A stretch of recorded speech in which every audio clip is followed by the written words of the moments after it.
Ever notice how some people get crazy excited about movies, and you're just not? Everyone's breaking down scenes, quoting lines, counting days, and you're sitting there like, yeah, it was fine. And then comes the quiet spiral. Am I boring? Emotionally off? Missing some switch everyone else has?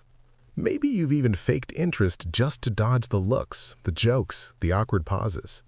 People start assuming things about you, that you're detached, unreadable, even cold. But here's the kicker. People who don't obsess over movies aren't less emotional. They just react differently.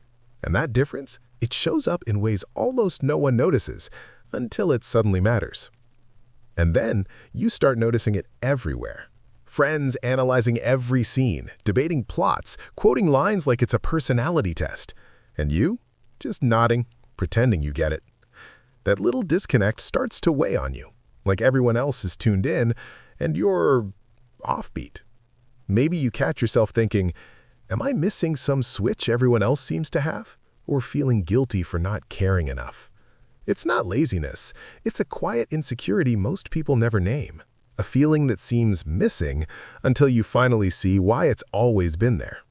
And once it hits, you realize this different way of experiencing stories has its own hidden consequences, the kind that quietly shape how you connect with others. Here's the thing. It's not that your brain is broken or boring. People who don't obsess over movies are often wired differently when it comes to stories and emotions. They notice details others miss, stay steady when feelings run high, navigate moments quietly like a superpower nobody notices. And yet, most people don't realize this difference until it causes tiny frictions, awkward laughs, mismatched reactions, or being that person in the group. When that happens, it suddenly clicks. Your way of experiencing movies and emotions isn't weaker. It's just different. And once you start noticing these moments, you'll see the hidden ways this wiring quietly shapes how you connect with the world. Here's something most people don't talk about. Movies can feel like a wild ride. Emotions spinning fast, drama hitting hard. Some of us just step back. People who don't obsess aren't numb, they're cautious, keeping control over how much they let in.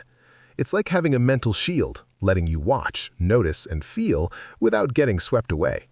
And yet, this careful way of engaging often makes others think you're cold or distant. They don't see the invisible work you're doing. Skipping the hype or avoiding obsession isn't laziness. It's a subtle protective strategy your brain developed long before anyone explained why movies mattered so much. And then it hits. The subtle guilt nobody talks about. The feeling that maybe you should care more, that you're missing out on something everyone else gets. You laugh along, nod your head, drop a comment here or there, just to keep from feeling left behind. People assume you're just not into it, but deep down you know it's more than that. It's the social pressure, the unspoken rules about how to react, how to feel, what counts as normal. And then, the crazy part is, this quiet guilt can sneak in even when you're perfectly fine with your own pace.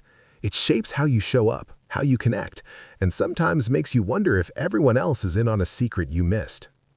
Here's the truth. You don't have to force yourself to hype movies, join every conversation, or act like it matters more than it does. Not obsessing isn't a flaw, it's info. It tells you how your mind works, what keeps you grounded, and how you process the world differently. People who don't get swept up often notice details, pick up on subtleties, and stay present in ways others can't. And the funny thing is, once you start seeing it this way, you stop asking, what's wrong with me, and start asking, what do I actually need to feel real and safe? That shift is quiet but powerful, and it flips the guilt, the pressure, and the awkwardness into a kind of hidden strength you've always had. And this is where it hits. You don't have to apologize for your way of engaging. Skipping hype, not obsessing, or just quietly watching isn't a flaw, it's info.